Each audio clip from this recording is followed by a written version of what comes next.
noite a gente está aqui pela Caravana Espírita Novos Samaritanos. E afinal de contas, o que é essa caravana então, né? Vou falar um pouquinho mais sobre o que é a caravana para vocês. A caravana é um projeto do DEFIG, que é o Departamento de Família, Infância e Juventude da primeira URI, que é a União Regional Espírita que abarca a nossa ilha. A Caravana Espírita é um projeto que surgiu em 2004, né, por uma iniciativa de Rony Fernandes. Ele já é desencarnado e ele se inspirou em alguns trabalhos que acontecem na região central do país, especialmente em Goiânia, que é a cidade natal do Rony, né, na encarnação dele. Obrigado. E aí ela surgiu em 2004, enfim, e por diversos motivos os trabalhos foram se dispersando, e então em 2010 alguns trabalhadores resolveram se reunir e resgatar a caravana, né? E aí a caravana então ressurgiu num novo formato, mas que seguia os mesmos objetivos de sempre, que é amar, servir e despertar, que a gente leva no nosso emblema, né? E a caravana, enquanto, né, o projeto da URI, os objetivos que desse projeto são divulgar o Evangelho de Jesus através da doutrina espírita, oportunizar às crianças e aos jovens a vivência do atendimento assistencial, né, da promoção social, que a gente fala, através, segundo os postulados espíritas, descobrir onde haja necessidades materiais, espirituais e emocionais, né, em busca dos infortúnios ocultos, né, com palavras mais belas, né, e, por fim, a busca das esferas mais altas como um todo, né. Então, seriam esses os objetivos da caravana. Depois que ela já fazia alguns trabalhos, alguns semelhantes aos que tem hoje, alguns um pouco diferentes, mas na mesma essência, e depois que ela retornou, né, em 2010, ela segue um formato que tem até hoje. E eu vou falar um pouco então dos trabalhos da caravana hoje, né? O que então a caravana faz? Falei sobre o que ela é, né? A caravana tem algumas campanhas de palestras, né? Uma delas é essa que nos traz aqui hoje, que é a campanha de Jesus, né, o Natal de Jesus, enfim, que a gente faz em dezembro. Outra que a gente tem hoje é do Dia das Mães, né, campanha das mães, que a gente vai para as casas então em maio. Já tivemos outras com outros temas, pretendemos ter outras também, hoje são essas duas. Fazemos também a entrega de mensagens, né, no dia, todos os anos, desde que a caravana retornou, a gente se divide entre os trabalhadores e vamos para todos os cemitérios da ilha, quase todos, fazer a entrega de mensagens confortadoras para as famílias que, né, possuem essa tradição forte de visitar, né, os túmulos, enfim, né, dos seus entes queridos que já não estão mais na convivência carnal. Além disso, a gente tem trabalho todos os sábados. Então, no primeiro sábado, o trabalho é lá nos Ingleses, né? E ele acontece numa escola. A caravana tem uma parceria com uma escola municipal que se chama Professora Maria Erondina Zeferino, né? Fica lá nos Ingleses. E é um momento em que a gente oferece banhos, né? Toda a higiene pessoal para pessoas em situação de rua, lá do bairro dos Ingleses e Redondezas. Então elas têm esse momento que elas podem fazer a barba, cortar o cabelo. É um momento de muita alegria, de muita música, de muita dança, de muito convívio, né? E então, depois de todo esse convívio, dos banhos, enfim, a gente tem toda uma equipe da cozinha que está, durante todo esse tempo, preparando uma janta. E depois a gente janta todo mundo junto num mesão, né? E é um momento muito gostoso, assim mesmo, muito especial. Esse trabalho está com 3 anos do Benezinga. E realmente eles esperam por esse dia para ir lá para a escola, né, e para viver esses momentos, e a gente é a mesma coisa, né? No segundo sábado tem o trabalho que se chama Despertar. Ele é um trabalho que acontece de manhã, esse outro acontece no final da tarde e à noite, do primeiro sábado. O Despertar acontece no sábado de manhã, ele acontece no centro, no morro Monsenhor Top. Ali tem uma comunidade em situação de vulnerabilidade social, ali atrás do Imperatriz, da Mauro Ramos.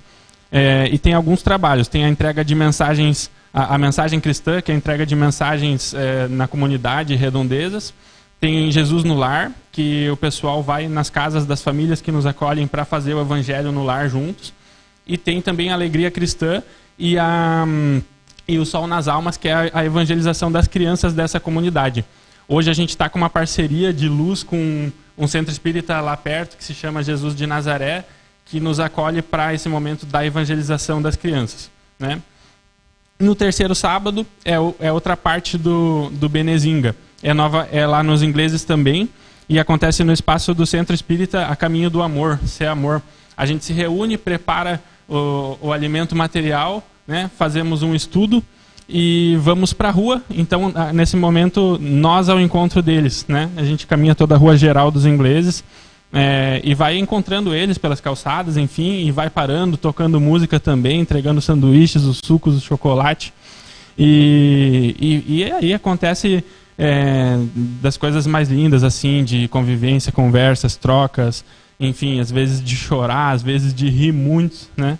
Normalmente fazemos uma prece ao final. É um trabalho assim muito sentido, assim, um trabalho muito espiritual, de uma entrega espiritual muito grande. E aí, por fim, no quarto sábado, a gente tem também o Despertar, que é aquele no segundo sábado com a comunidade lá do Morro Monsenhor Top. E temos também a Tarde Fraterna Chico Xavier, que é um trabalho com o qual a Miriam tem bastante convivência, e eu vou passar para ela poder falar com um sentimento assim, sobre esse trabalho que também é muito lindo.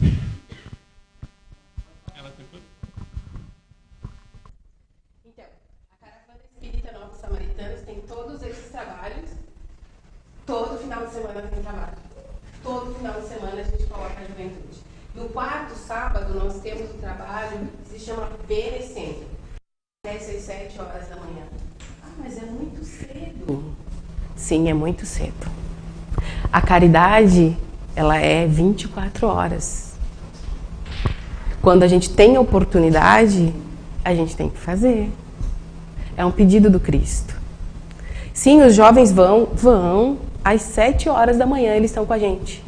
Recebemos doações, cortamos os alimentos, cozinhamos, uma equipe toda.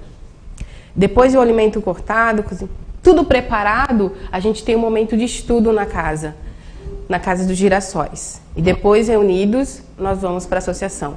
E tem outro momento de estudo na associação, ao meio-dia. Só que lá, nós não vamos estudar a doutrina espírita, o livro dos espíritos que nós estamos estudando, apenas com as pessoas que estão no trabalho da caravana. Nós vamos estudar a doutrina com os irmãos em situação de rua. Nós vamos ouvir deles o que eles pensam das falas que tem no livro dos Espíritos. Nós vamos compartilhar conhecimento. Eles trazem a vivência, a experiência deles e nós compartilhamos aquilo que nós acreditamos. Passado esse momento, a 1h, nós vamos entregar aquele alimento que nós cozinhamos mais cedo. Só que nós não vamos apenas entregar esse alimento. Será outro momento de fraternidade. Nós vamos sentar junto desses irmãos e comer do mesmo alimento que a gente cozinhou. E vai conversar com eles, entender a história deles, por que eles estão em situação de rua, o que eles pensam do nosso trabalho enquanto espírita, fazendo essa caridade. Porque é preciso ser ouvido para compreender. E se a gente dá essa atenção para eles, a gente começa a melhor compreender. E quando nós passamos por ele nas ruas, nós não mais o ignoramos. Eles não vão se tornar espíritas, Miriam? Eu não sei. Porque espírito todos o somos.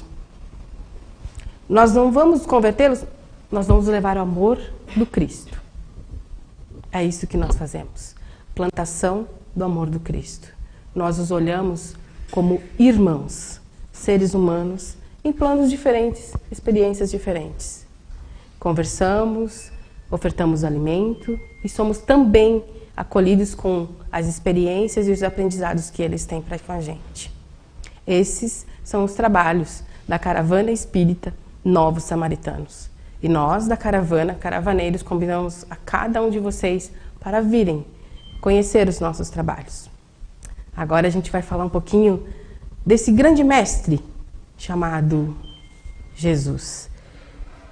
Conta-nos a história de que ele era muito esperado, um Salvador, antes mesmo do seu nascimento. E havia uma jovem prometida a outro irmão para casamento, José. E essa jovem, Maria, dedicada,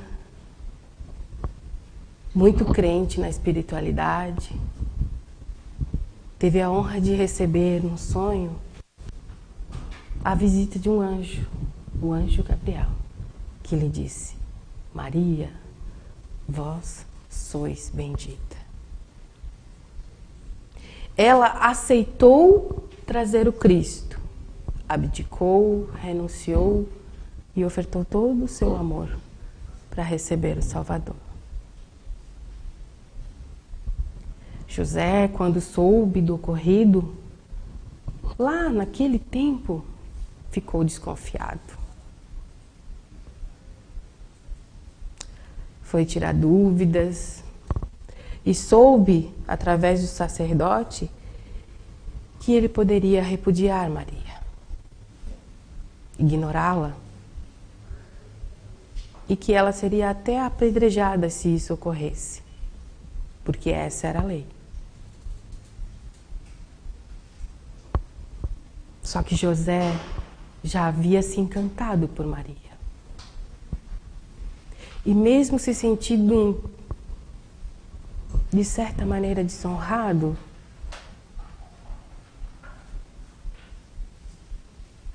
ele assumiu. E certa noite, ele também teve a visita de um anjo, o mesmo anjo, anjo Gabriel, que disse: José, não temas em receber Maria. Ela é bendita. Maria vai dar à luz a um menino e vocês darão o nome de Jesus, o Salvador. Naquela época, foi determinado um recenseamento, onde as pessoas que moravam em localidades diferentes da onde nasceram deveriam fazer um novo registro. E assim foi feito também com Maria e José. Só que Maria, nessa época, já estava prestes a dar à luz. Mas mesmo assim, assumindo a responsabilidade de cumprir os deveres de estar encarnado, eles se dirigiram a Belém. Bateram em várias portas e todas elas se fecharam. Por fim, foram encontrar abrigo junto dos animais. E foi lá que o Salvador nasceu.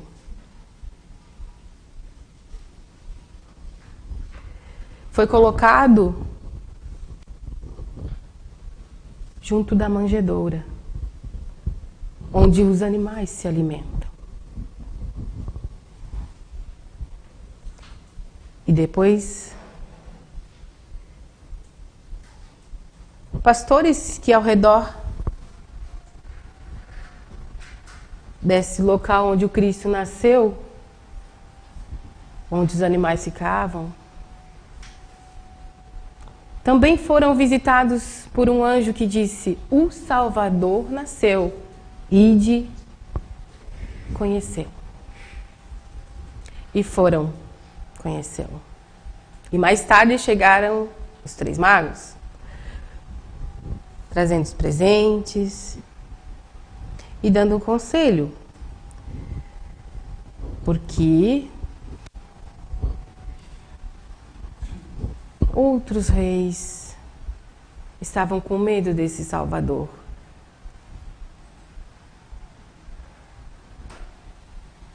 o rei Herodes iria perder o seu trono. Então, decidiu ir em busca de todas as crianças de até 2 anos. Quantos corações partidos por um gesto de manter o poder? Para a proteção de Jesus, da sua caminhada, eles não retornaram, ficaram por 2 anos, até receberem a mensagem que deveriam voltar, que estavam livres.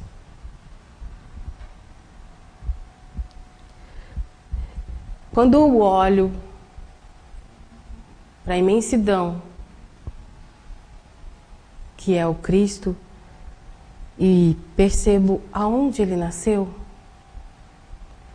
quais as simbologias que ele nos traz de cada pedacinho dessa história, de luta, de renúncia,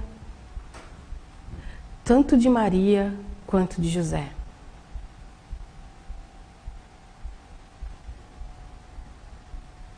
Nascer humilde, quando ele poderia, com todo o poder que ele detém, nascer entre os grandes. Mas essa não era a tarefa de Jesus. Ele tinha um outro sentimento, uma outra responsabilidade.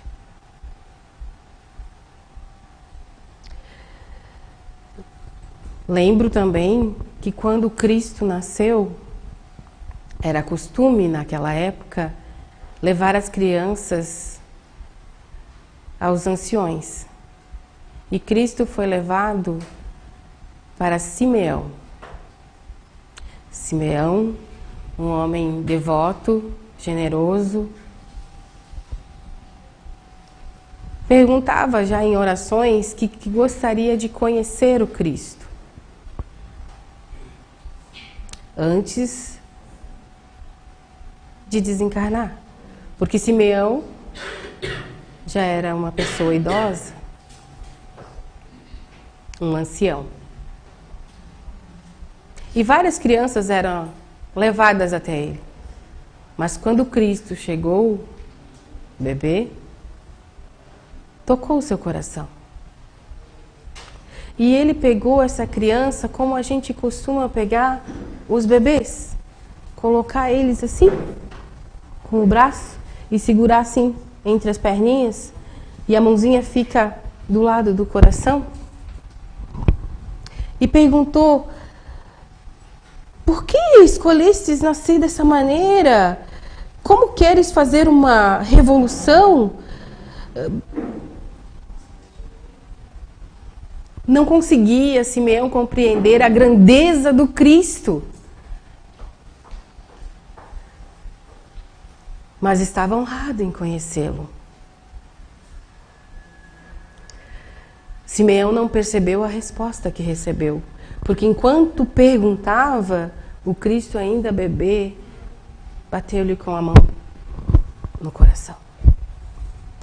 E só depois do desencarne de Simeão é que ele foi saber que não ficou sem resposta.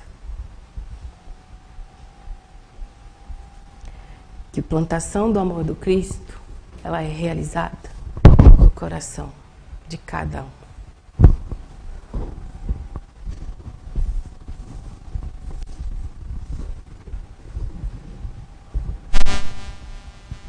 Então, a gente para pensar na grandiosidade de um espírito como Jesus, e é muito importante a gente colocar uma nova luz de interpretação sobre cada uma dessas passagens, sobre cada um desses fatos. Não só ao fato de Jesus ter nascido numa manjedoura, a cada fato da vida dele. Porque se a gente sabe da envergadura moral e espiritual do Cristo, cada detalhe na encarnação dele na Terra tem um significado que a gente ainda não compreendeu. Cada um deles. Um deles a gente ainda não compreendeu. E vamos levar séculos para compreender inteiramente. E por isso que nos cabe estudar, num sentido de compreender para vivenciar e ao mesmo tempo vivenciar, porque não adianta só buscar a intelectualidade por trás dessa interpretação. Mas, de toda forma, a doutrina e essa compreensão espiritual que ela nos traz, tão consoladora, nos leva também a interpretar Jesus de uma nova forma. De uma forma a tirar Jesus da cruz e trazê-lo para o nosso coração, de fato. Será que a gente deve olhar para Jesus como olharia talvez algum historiador, enxergando ele como um vulgar revolucionário de sua época? Não dizendo que ele não tenha sido, porque ele foi muito revolucionário, muito, absolutamente revolucionário. Mas não somente assim. E aí André Luiz nos recomenda que a gente se negue a interpretar ele dessa forma e que a gente interprete Jesus como a luz do mundo. Então, a autoridade que vinha de Jesus não é ao acaso que ela incomodava as autoridades da época. Imagina você estar de frente com o governador espiritual do planeta encarnado num corpo. Imagina a autoridade moral que devia emanar desse ser. Devia te desarmar de um jeito absoluto no momento que você estava ali. Imagina o medo de quem tinha esses cargos de poder à sua disposição na época, com as vantagens que tinham, e o medo de perder isso. Porque enquanto Jesus estava no mesmo ambiente ali, eles já tinham perdido.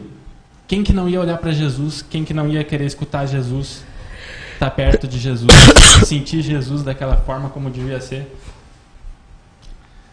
Então Jesus vem iniciar a mais pura e sublime moral. A moral evangélica. E para fazer brotar nos corações a caridade. E estabelecer uma solidariedade entre toda a humanidade. Né?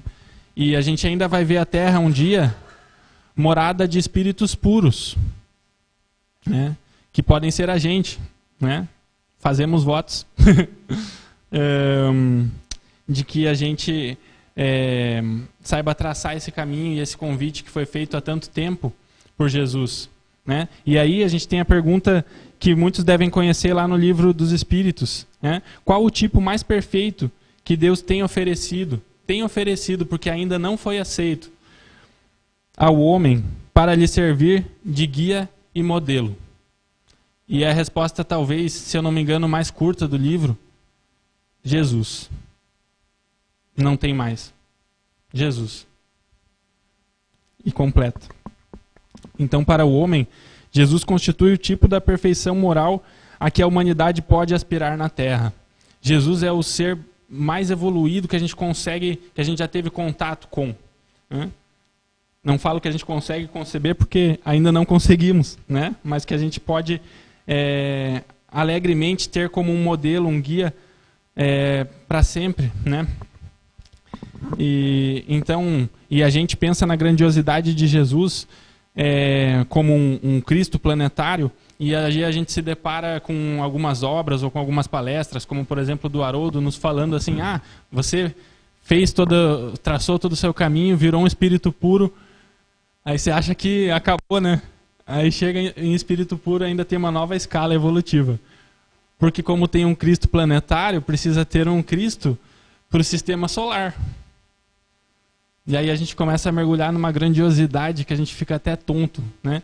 Falando em tonto, tem aquela história do Chico, né? Que ele pedia para Emmanuel que queria compreender um pouco melhor a vida, Deus, as coisas.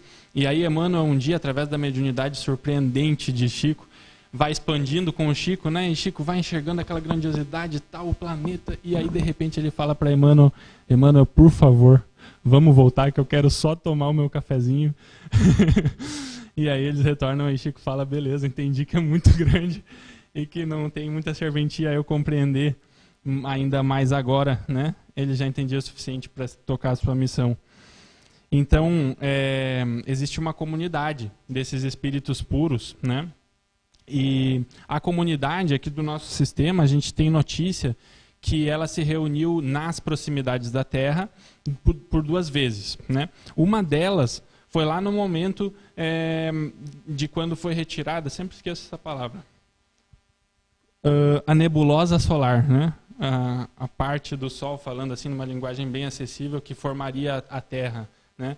E aí foi feita uma reunião dessa comunidade de espíritos puros para desígnios que a gente não tem capacidade de sondar, para determinações que iriam compor aí nosso planeta e nosso sistema, enfim, essa parte do nosso sistema. E a segunda vez que essa comunidade se reuniu nas proximidades da Terra foi quando Jesus iria cumprir essa missão de humildade e amor e etc., astronômicas, de reencarnar num corpo de carne entre os homens daquela época ainda, né? A gente era mais atrasadinho e sofreu o que a gente sofria, né? E todos os sofrimentos que a gente encara, né? Reduzido da sua grandiosidade e humilhado pelos homens, né? Com as piores humilhações, todas elas.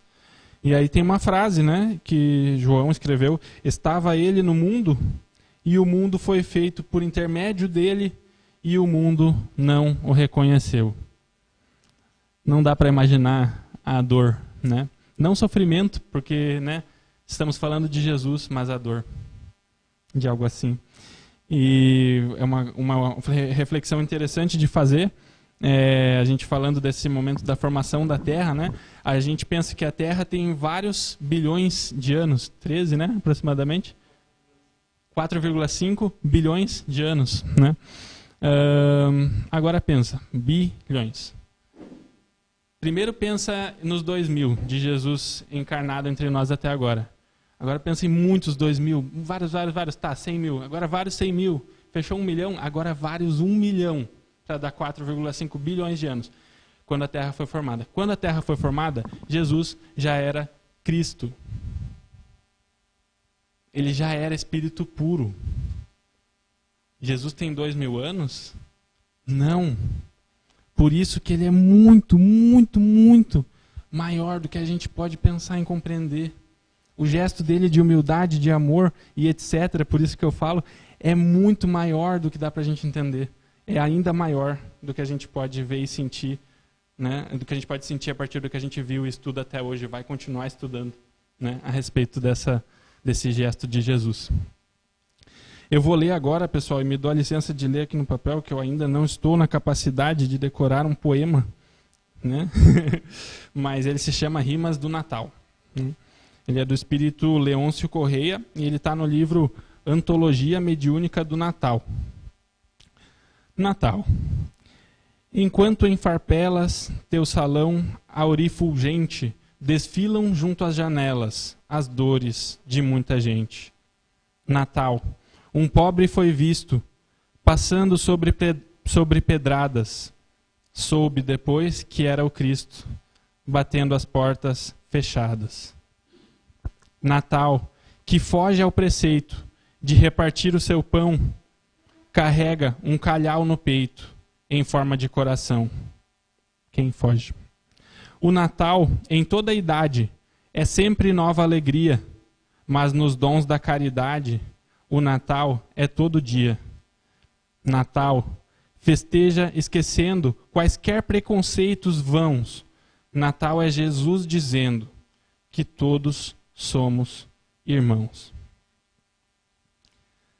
A simplicidade, ao mesmo tempo, da mensagem de Jesus, ao mesmo tempo que a gente pensa na grandiosidade, faz dele o maior pedagogo, o maior qualquer coisa que a gente já conheceu, né? Porque ela é uma mensagem simples, é uma mensagem direta, é uma mensagem curta, né? Mas quão difícil é para a gente aplicar, né, essa mensagem nas nossas vidas. E como a gente sabe, lá na época de cristianismo primitivo, um pouco após o desencarne de Jesus, quanto sofriam os cristãos, né, com as perseguições dos romanos, né, E a gente hoje não sofre essas mesmas perseguições, né? E aí a gente pensa, mas o que é o nosso empecilho, né, maior para que a gente não consiga aplicar e viver esse amor que Jesus tanto espera que a gente aceite e viva? O nosso orgulho e o nosso egoísmo, né? Que são aí as chagas da humanidade, a origem de todas as nossas outras imperfeições, né? Da nossa vaidade, enfim. E aí a gente continua a lista. Então, a gente faz uma reflexão que é muito, muito bacana, assim, no sentido dessas reflexões mesmo que nos fazem trazer para a gente, né? Aplicar para a nossa realidade, que é assim, de quando Jesus nasceu, né? E aí a gente pensa em grandes missionários, assim, quando que esses missionários diriam que Jesus nasceu, né, para eles? E aí a gente pode pensar, por exemplo, em Pedro, que muito envergonhado, depois do sacrifício, do martírio de Jesus na cruz, e Jesus tendo falado para ele naquela última janta que conseguiu fazer com os apóstolos, muito significativa também, que Pedro negaria, né, seu nome por 3 vezes, e aí Pedro, depois de finalmente perceber que ele já tinha negado, completamente envergonhado, com sentimentos ali que só ele para saber o que ele estava sentindo, mas naquele mesmo momento ele sentiu uma luz tomar o seu coração, e ele sentiu o tamanho da missão que estava por vir para ele, no sentido dele continuar o cristianismo na sua época e os ensinamentos de Jesus. E aí ele deu uma reviravolta mais uma vez na sua vida. Teríamos também Francisco de Assis, que poderia nos dizer que Jesus nasceu para ele na Praça de Assis, quando naquela época na Itália a igreja tinha muito poder, mas pouca moral real. Então muitos gestos da tortura que nós conhecemos muito bem quando estudamos a história e sabemos o que nós fazíamos lá naquelas épocas. E aí Francisco de Assis, numa família abastada, se desfaz de suas vestes para se dedicar a toda uma encarnação de simplicidade absoluta e de vivência do amor do Cristo, que tanto estava precisando de uma exemplificação daquelas naquela época. Alta de Souza nos diria talvez que Jesus nasceu para ela quando ela pôde superar a perda de seus pais e pôde colocar o seu amor pelo Cristo e por seus ensinamentos nos seus versos, né, de homenagem ao grande mestre, que a gente pode se deleitar hoje com os poemas, a poesia de Alta de Souza. Temos Paulo de Tarso, que nos diria possivelmente que Jesus nasceu para ele naquela estrada de Damasco, quando ele ia para essa cidade perseguir um cristão, que ele era um perseguidor de cristãos, né? Ele tinha um posto muito alto dentro do judaísmo da sua época, também uma família abastada. Ele era um jovem promissor, né? Um jovem promissor, muito aplaudido socialmente pela família, pelos amigos, que tinha um futuro brilhante pela frente, perseguindo cristãos, fazendo crueldades, enfim, promovendo a crueldade da qual falávamos aos cristãos primitivos. E aí, ele já sofrendo todo um processo espiritual, né, nesse caminho para Damasco. Não é algo que, na nossa inocência, poderíamos pensar que aconteceu do nada, não. Né? Foi todo um processo e que ele já estava preparado para isso e para a vida que ele levaria depois. Mas então ele cai do seu cavalo ou do seu burrinho, ou como quer, né, qual animal o estivesse levando, com aquela luz que ele enxerga, e ele escuta: Saulo, Saulo, que era o seu nome antes, por que me persegues? E ele responde para Jesus, naquele momento que ele vê que tudo que ele acreditava ferrenhamente não valia, não era certo. Que aquele mestre que ele perseguia, que todo mundo falava, que aqueles loucos que vivenciavam aquele amor contagiante, mas que ele não se deixava contagiar, estavam certos. E ele fala: Senhor, que queres que eu faça? Jesus nasceu para ele, para uma vida de muita provação, mas de muita pregação do amor, né? A gente teria Bezerra de Menezes, mais recentemente, no Coração do Mundo, Pátria do Evangelho. Dentro de seu apostolado na medicina, nos diria ele que um médico não tem o direito de terminar a sua refeição ou de perguntar se é perto ou longe quando um necessitado bate à sua porta. Nos deu o exemplo de uma encarnação dedicada às pessoas, aquelas que não tinham condição de recorrer aos recursos da medicina, oferecendo atendimento fraternal, que também era muito espiritual para essas pessoas. E nos diria ele também, para a gente não pensar que a gente é muito abastado frente aos nossos irmãos que a gente pode achar que são menos, né, com a nossa visão de encarnado, porque ele diz que as bênçãos, a luz, o amparo está em cima de quem mais precisa. É só a gente pensar com quem Jesus convivia, né? Com quem Jesus sempre estava, levando os apóstolos e as pessoas a se questionarem, a julgarem suas atitudes, né? Então, se a gente está tendo a bênção de, por exemplo, estar aqui hoje, por que será? Porque a gente é muito bom? Porque a gente merece estar aqui, ou a gente merece mais que quem não está, de repente, com tanta consciência como a gente esteja da realidade espiritual nessa vida? Ou será que a gente está precisando? Ou será que a espiritualidade está louca para que essas palavras entrem no nosso coração e não entrem só aqui e a gente vá viver isso tudo, né? E agora a Miriam vai continuar falando sobre quando Jesus nasceu para Chico.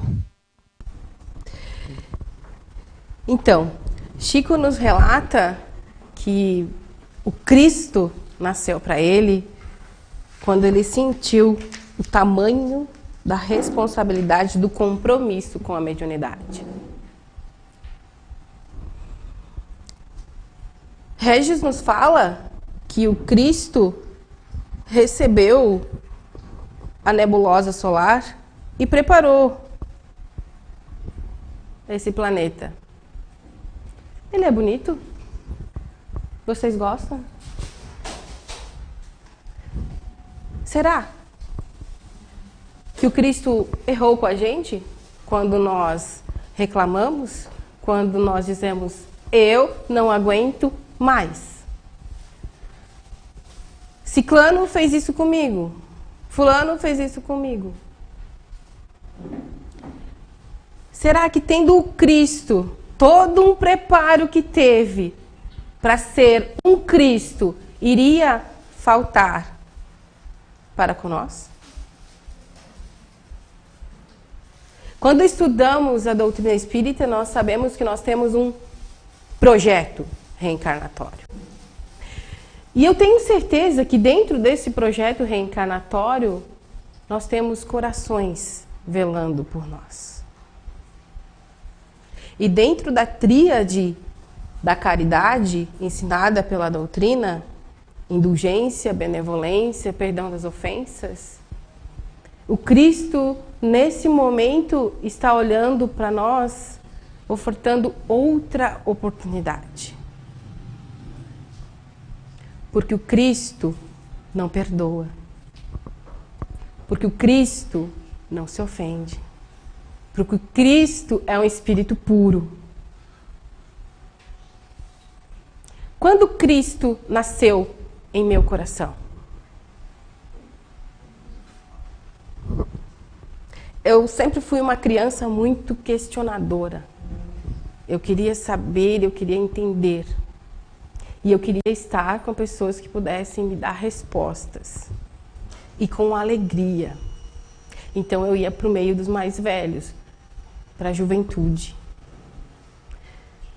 O Cristo nasceu no meu coração quando eu descobri que trabalhar com um jovem me alimenta, me fortalece.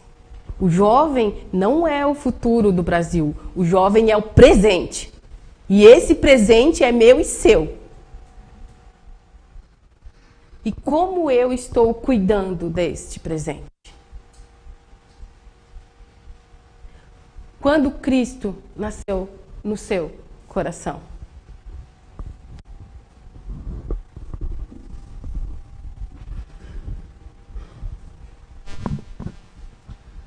Fazendo um adendo, antes que eu me esqueça mais uma vez, eu comentei lá no começo de um trabalho que acontece no terceiro sábado, que é o Bene Rua, que acontece lá nos ingleses, né, que a gente faz a rua geral e vai encontrar os irmãos em situação de rua.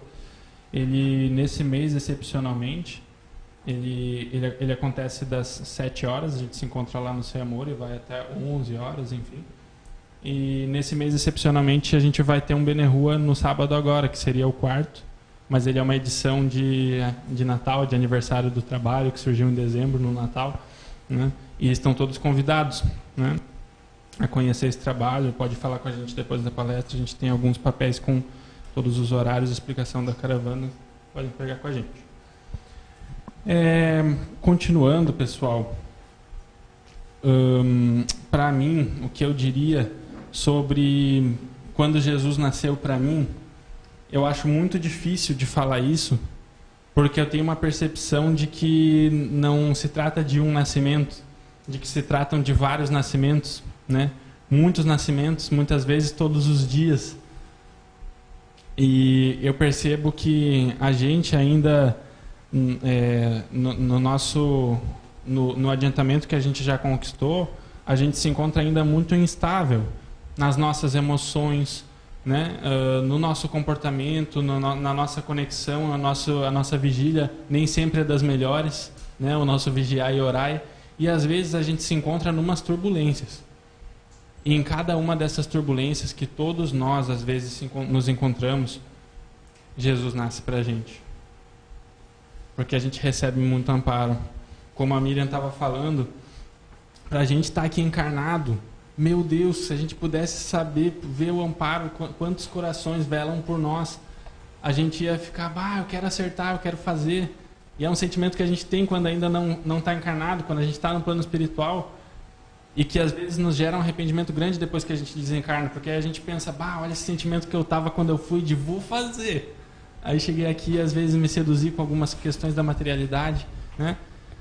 E aí a gente volta e percebe, muitas coisas eu acertei, muitas coisas eu fiz muito show, né? Progredi, já dei vários passos, porque é assim que a gente vai progredindo, mas será que eu não podia ter dado um pouco mais, né? Será que a gente não pode dar alguns passos a mais? Será que a gente não tem ainda resistência para dar, para aumentar um pouquinho esse ritmo e manter, e cuidar um pouco mais dessas instabilidades e deixar Jesus nascer para a gente, como ele sempre nasce para a gente, como ele sempre está com a gente. E Jesus está com a gente constrangedoramente, porque ele sempre está com a gente e ele não deixa de estar com a gente. Então, quando a gente está mal, quando a gente está para baixo, quando a gente está fazendo besteira, Jesus está com a gente. A gente tenta dar uma ignorada, e Jesus, na sua caridade ali, infinita, permite que a gente pense que ele não está, mas ele está, e ele está mais ainda quando a gente está precisando, né? Porque é onde ele está, com quem precisa, né? Nos ensinando aí a que a gente estivesse com quem precisa, né? E então a gente pode e deveria sempre contar com esse amparo. Agora, no trabalho da Congesc, que é um dos encontros espíritas que acontecem aqui no nosso estado, no ano que vem vai acontecer a confraternização de jovens espíritas do estado de Santa Catarina. E os trabalhadores do estado inteiro se reuniram mensalmente durante todo esse ano para planejar esse encontro, e o tema dele, que vai acontecer no começo de março, durante o Carnaval, aqui em Floripa, poderia ser em qualquer lugar do estado. O tema é relacionamento com Jesus. E aí, a nossa maior proposta e o maior desafio desse encontro vai ser proporcionar aos jovens que vão estar presentes, encarnados e desencarnados, e primeiro a gente teve que buscar proporcionar isso para a gente, que Jesus seja nosso amigo. Porque ele é o nosso maior amigo. Deixa eu corrigir, que a gente consiga reconhecer Jesus como nosso maior amigo, como o divino amigo que a gente tem e que a gente não está sabendo valorizar esse relacionamento. A gente não está sabendo se relacionar com Jesus. Não está. A gente tem um Cristo planetário muito perto, mais perto do que a pessoa que está mais perto da gente, que nos conhece mais do que a gente se conhece, porque, né, a gente já falou sobre a idade dele, enfim, né, da criação do planeta. Então, o que a gente está fazendo desse relacionamento que a gente poderia ter muito mais intenso? Mas espera aí, como que eu posso intensificar esse relacionamento? Através desse ensinamento que ele nos deixa.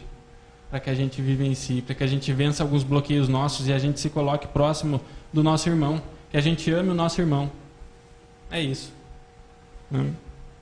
E então, e se a gente se questionar sobre quando Jesus nasceu para a gente e a gente descobrir que talvez ele ainda não tenha nascido, ou ele ainda não tenha nascido como poderia, o que a gente faz? Né? A gente pode buscar algumas ferramentas, como por exemplo, nos diz a pergunta, né, no Livro dos Espíritos, qual é o meio mais eficaz para que a gente busque o nosso aperfeiçoamento, o autoconhecimento, né? E aí a gente tem uma missão de se analisar e de se conhecer, e não é mais tempo da gente ficar fugindo da gente ficar se julgando, da gente fugir de se conhecer. Não, vamos nos abraçar. A gente tem defeito? Que bom, porque senão a gente não precisava estar aqui, né? Todos nós temos defeitos, é muito feio. É feio demais olhar para as nossas sombras. Mas a gente precisa começar um processo de aceitar, e que só assim, só acendendo uma luz nesse quarto bagunçado que somos nós, a gente vai ter a possibilidade de enxergar a bagunça e de aí então arregaçar as mangas e arrumar. A luz não vai arrumar a bagunça, mas ela vai nos mostrar que está bagunçado. Vai doer descobrir que está bem bagunçado, está bem sujinho, mas a gente vai precisar limpar. A gente tem Jesus do nosso lado para a gente conseguir fazer isso. Já começamos conseguindo, né? E aí nos conta a bibliografia espírita que Eurípides Barçanufo, ele foi um vulto do espiritismo, né? Teve uma vida também dedicada à ação no bem e no amor, na caridade, né? O amor em movimento. E ele um dia teve um sonho, e ele sonhou com Jesus, né? Na figura conhecida de Jesus, né? Pra gente. E Jesus estava chorando. E imagina, né? E aí Eurípides pergunta: mestre, por que choras, né? Por que estás chorando? E aí Jesus não fala nada. Ele pergunta mais uma vez: por que você está chorando? E ele não fala, ele tá, né? E aí ele pergunta outra vez, porque deve ser muito aflitivo ver Jesus chorando, né? E aí Jesus fala: eu choro pelos que conhecem o meu evangelho, pelos que conhecem e não o praticam. Essa é a resposta de Jesus nesse sonho que o Eurípides teve. E aí o quanto que ele deve ter ficado tocado, isso deve ter impulsionado ele a vida que ele levou. E então que a gente procure trazer urgentemente, né, Jesus para ocupar o espaço que ele tanto quer ocupar com a gente e que a gente não tem deixado por causa das nossas chagas, né? É o convite que fica para esse mês em que a gente tem vibrações tão intensas, né, que a gente pode usufruir delas de maneira muito boa, mas a gente precisa abrir o coração, abrir a porta, deixar entrar, vencer alguns bloqueios, vencer o nosso orgulho um pouquinho, que a gente possa buscar um pouco da humildade que ele nos ensinou nesse mês que muitos estão aí com família, com amigos, enfim, surgem oportunidades lindas, né, da prática desse ensino. Então, os nossos votos, a gente agradece muito a casa que nos recebeu, a gente agradece muito a todos a atenção de todos que possam estar acompanhando online, e a gente faz votos sinceros de que Jesus nasça em nossos corações todos os dias. Nesse dia, a gente vai ter compreendido o verdadeiro significado do Natal, para que nunca nos falte a esperança e a alegria cristã. Boa noite a todos, muito obrigado.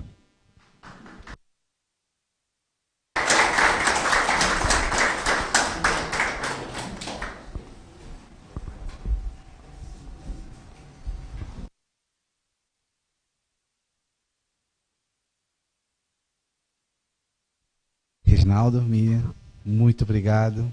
Estejam convidados para outras apresentações na nossa casa, bom? E quero dar notícias, o pessoal da internet comentando que como é bonito ver jovens demonstrando o conhecimento de Jesus, da doutrina. Então o pessoal fez esses comentários, inclusive eu acho que um deles foi seu vovozinho. Ou o link de alguém que passou de... Alguém que vocês passaram o link aí. Enfim. Boas informações sempre devem ser dadas, né? Então, nós agradecemos então pela oportunidade. Agradecemos a todos que estão nessa casa. Fechamos nossos olhos e vamos manter nossos corações abertos. Sentindo então todos esses momentos que recebemos tudo aquilo que precisávamos. Sentindo que Jesus realmente está dentro de nós. Os nossos mentores. Aguardando a todo momento que possamos entender sobre essas leis maravilhosas, perfeitas e imutáveis. Que tenhamos esse nascimento, esse momento criado, claro, por uma data dos homens, mas que, como disse o nosso irmãozinho agora há pouco, tem um significado imenso no campo energético, no campo do amor, onde todas as cidades, todas as nações, todos os corações se unem nesta época do ano, permitindo a fim que Jesus e todos os seus amigos que o representam consigam chegar mais a fundo em nossos corações e em nossas famílias. Que na próxima semana possamos lembrar, aproveitar todo esse grande sentido do renascimento, do nascer, da vida, da família, tudo aquilo que temos próximos a nós. Encerramos então o encontro desta noite. Que todos que estão nos acompanhando à distância sintam em suas casas, em seus corações, que a distância não existe para o amor, para Deus, para Jesus.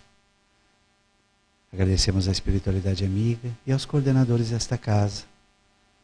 Encerramos então o encontro dessa noite com muita paz e muita luz, sempre em todos os nossos caminhos. Que assim seja. Sejam chamados aos passes nesse momento.